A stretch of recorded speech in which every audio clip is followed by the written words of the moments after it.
आपका मेज़बान शेख अजीज़ुर रहमान।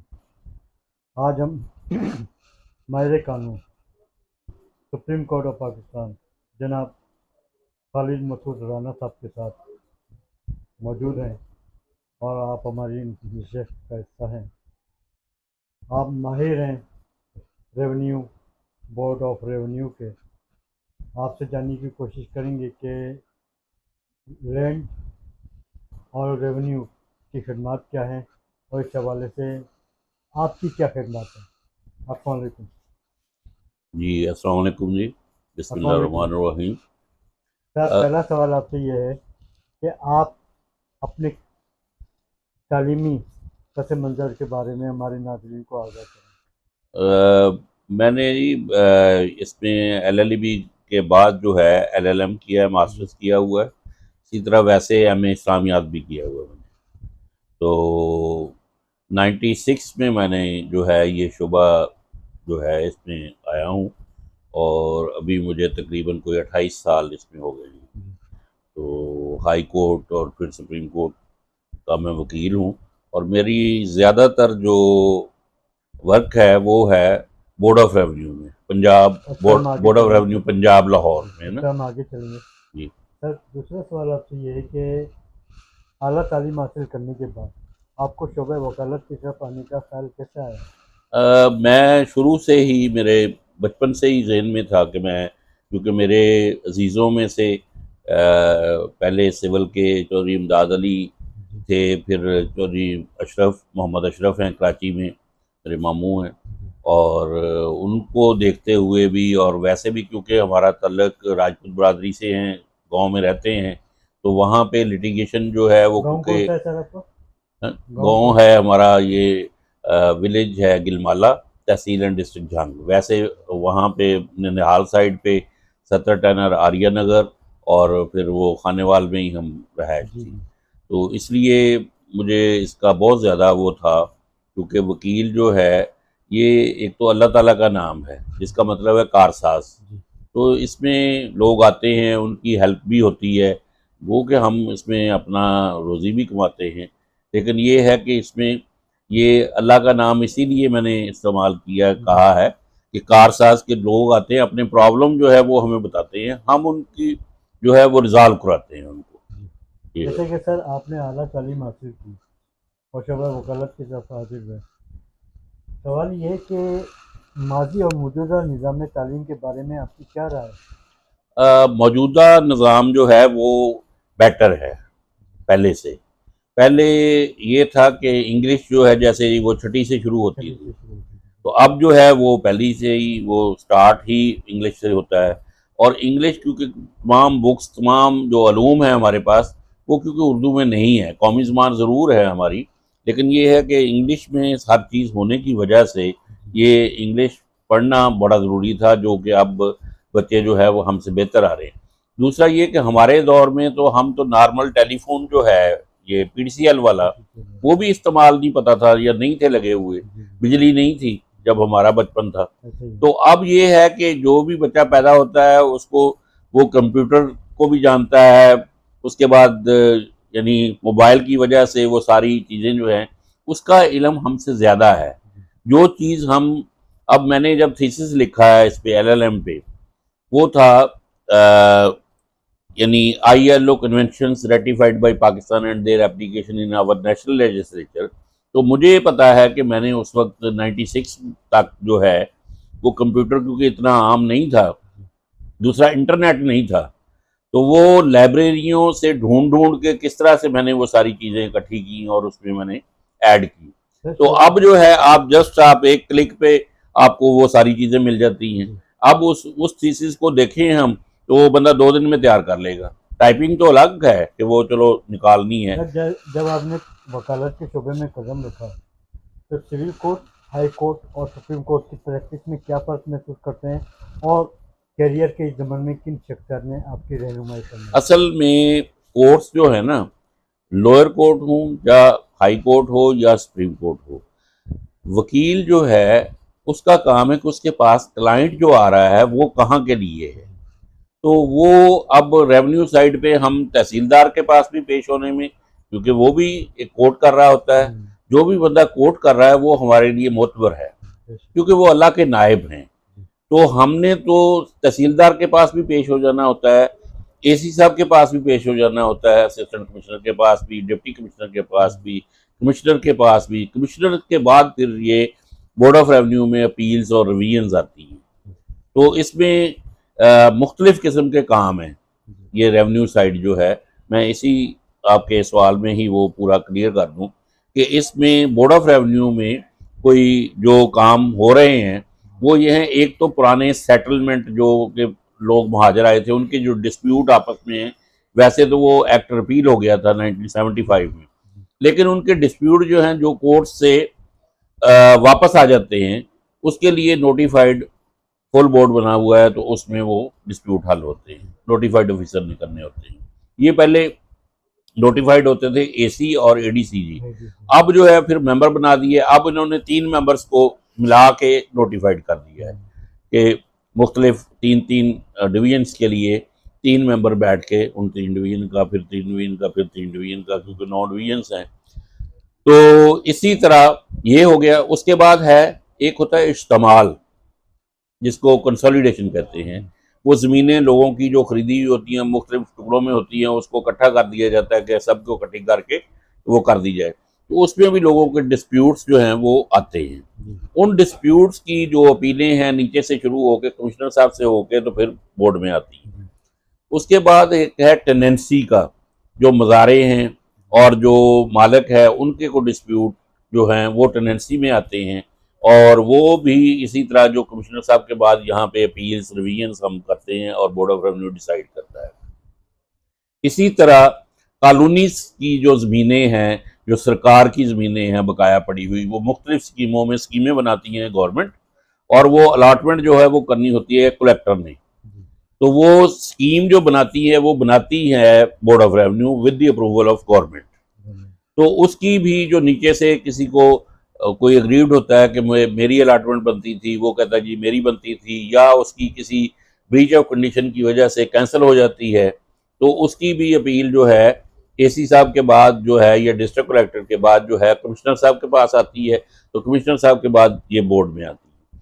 इसी तरह जो विरासत की है वो भी West Pakistan Board of Revenue Act 1967 के तहत जो है वो तमाम जो इंतकालात होते हैं, अगर कोई गलत हुए हैं उसकी अपील एसी साहब के पास आती है। इंतकालात जो हैं वो तहसीलदार पास करते हैं। उसके बाद जो है उसकी अपील जो हैं वो आती हैं उसके पास असिस्टेंट कमिश्नर साहब, कलेक्टर जो होता है उसके पास। उसके बाद वो आती हैं कमिश्नर साहब के पास, कमिश्नर साहब के बाद इधर आ जाती हैं।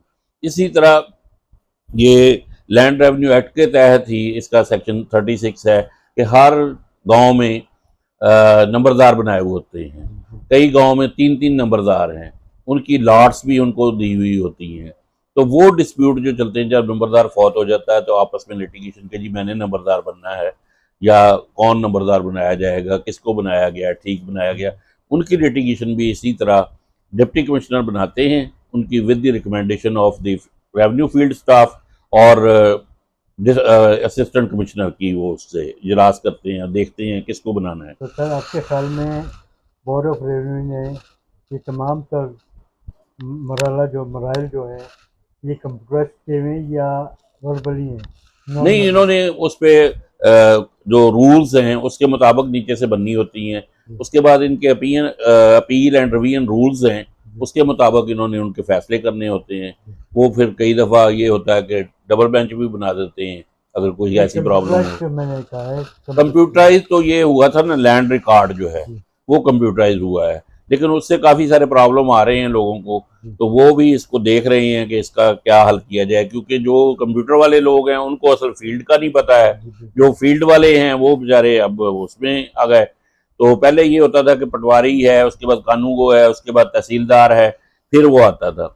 अब ये है कि वो आता तो इनके थ्रू ही है, लेकिन वो उसमें काफ़ी सारी कुछ प्रॉब्लम भी आई हैं कंप्यूटराइज होने से। कुछ फ़ायदे हुए हैं उसके, कुछ नुकसान भी हैं।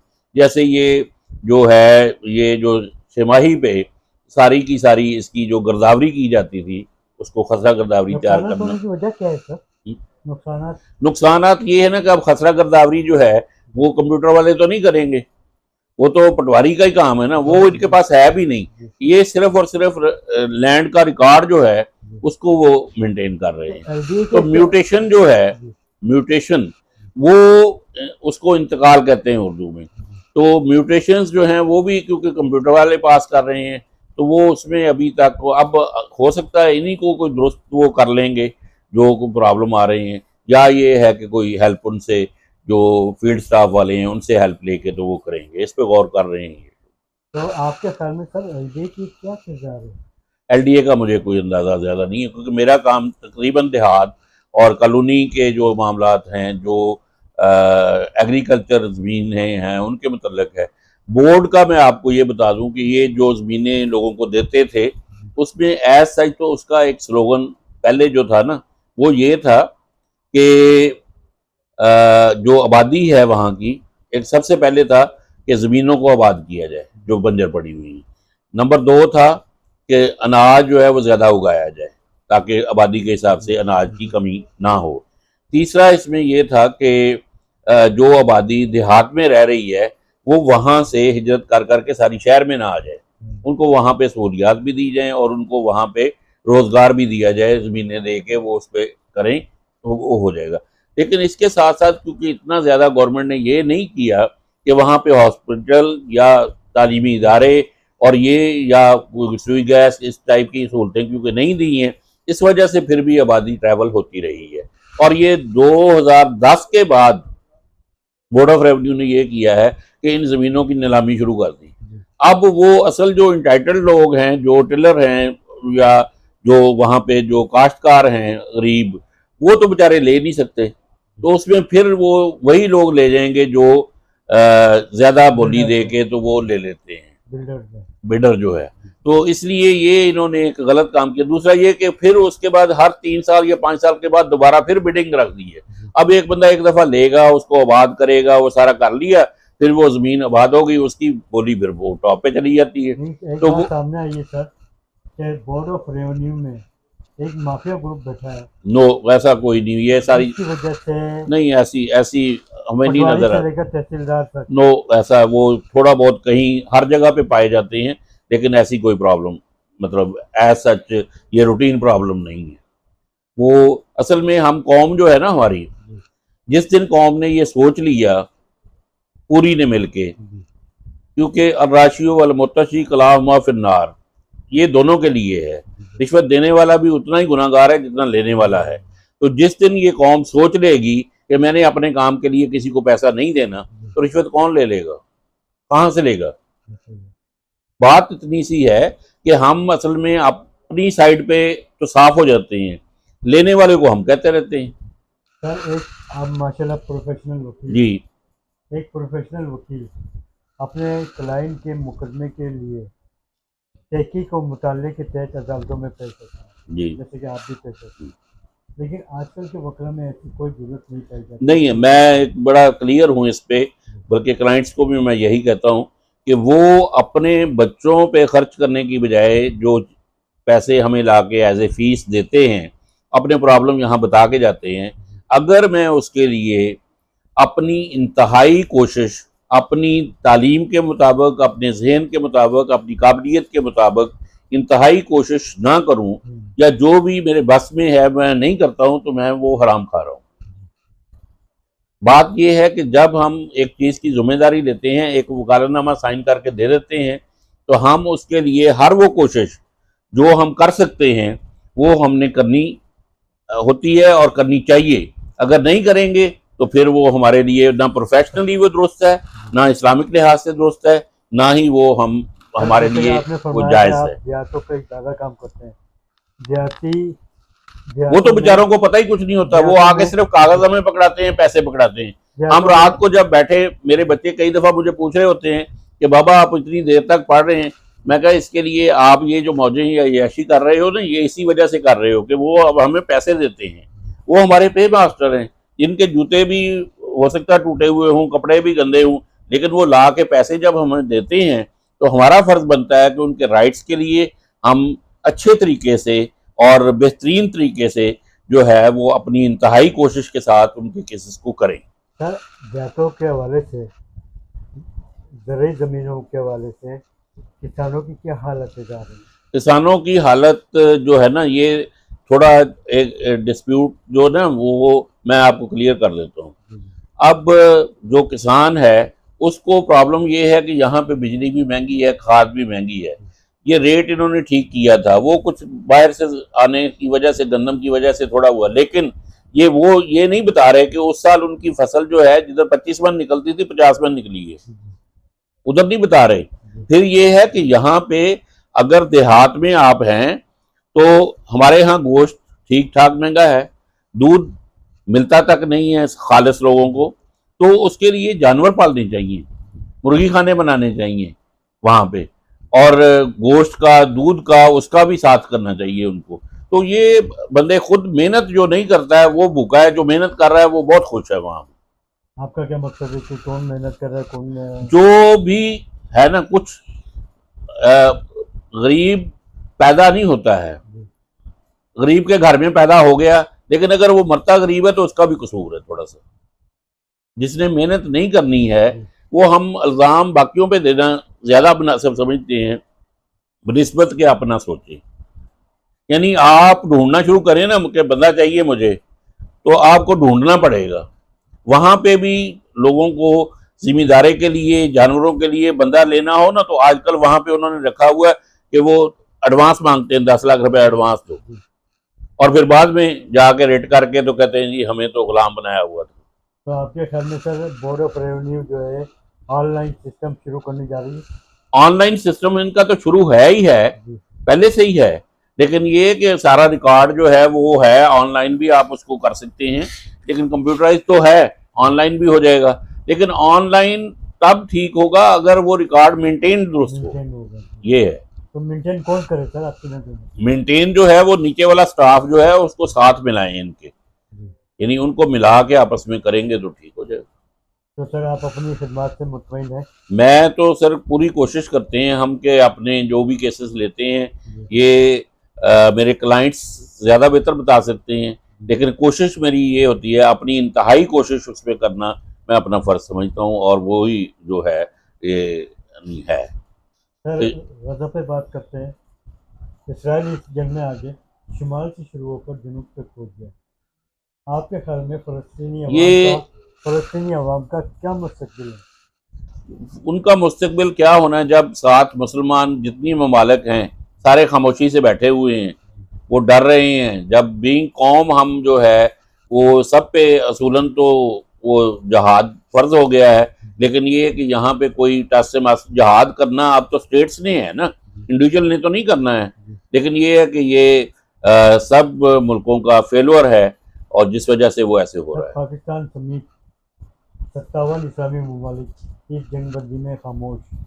आपके ख्याल में क्या वीटो पावर या IMF? नहीं, ये इनके अपने अपने मुफादात की जंग है, अपने अपने मुफादात, छोटे छोटे मुफादात की खातर जो है वो अरब हो गया या ये बाकी लोग हो गए, मशरक़ वस्ता वाले या बाकी जितने भी ममालिक हैं या मुसलमान लोग हैं, वो हम तो ज़्यादातर वो कहते हम तो वैसे ही कर्जे में दबे पड़े हैं, उन्हीं से लेके खा रहे हैं, तो इसलिए भी इन्होंने तो क्या बोलना है, लेकिन ये है कि बाकी भी नहीं बोल रहे। जो जिन्होंने खुद उनको कर्ज दिए हुए हैं वो नहीं बोल रहे हैं, उनके और मामला फंसे हुए हैं, तमाम टेक्नोलॉजी।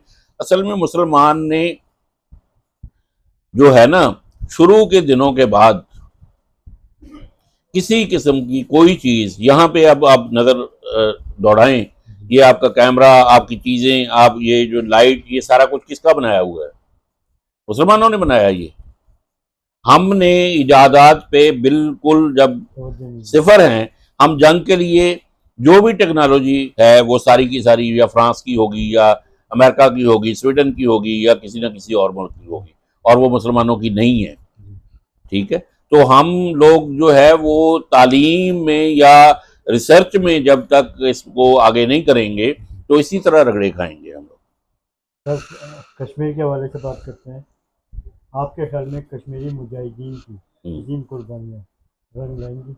बिल्कुल लानी चाहिए, क्योंकि वो अक़वाम मुत्तहिदा की तरफ से जब वो जो था वो कहा गया है कि उनको आज़ाद जो है, आज़ादी से उनका इलेक्शन होना चाहिए, जिधर वो चाहें वो जाना चाहिए, तो उस पर ये तो करारदाद है उसकी, उस पर अमल होना चाहिए। सर, कश्मीर के 77 बरस कश्मीर में योम तासीस जारी, शोधाए कश्मीर और कश्मीरियों को खराज तहसीन पेश करने के लिए आपका पैगाम। नहीं, मैं तो देखिए, बल्कि ये जब हम पढ़ रहे थे ना, ये 94 93 में, उस वक्त भी हमारा वो पेपर था एक ह्यूमन राइट्स का। तो मेरा तो शुरू से ही पॉइंट यही है कि ये इनके ह्यूमन राइट्स जो है ना उधर जागते हैं जिधर कोई गैर मुस्लिम जो है ना वो इफेक्ट हो रहा हो।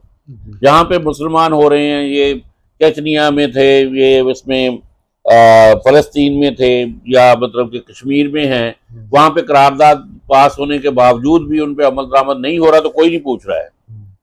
तो ये असल में अक़वाम मुत्तहिदा जो है वो अपने जो चार्टर है उसका, उस पर अमल दरामद करवाना उसका काम है, बाकी मुल्कों को भी उसका साथ देना है। अदरवाइज वो फजूल है, उसका कोई वो नहीं रह जाता कि वो अगर वो उस पर अमल ही नहीं करवा सकती। कश्मीर और फ़लस्तीन की आज़ादी के सिलसिले में आपकी तरफ से हुकूमत वक्त को पैगाम। नहीं, वो उनका हक है फ़लस्तीन वालों का कि उनकी अलग रियासत हो, उनका अलग हो, ये तो हर जगह से ही हुआ है। इसी तरह कश्मीर जो है, कश्मीर भी उनकी उमंगों और उनकी आरज़ू जो भी है, जो उनका विल है उनकी, उसके मुताबिक होना चाहिए उनका।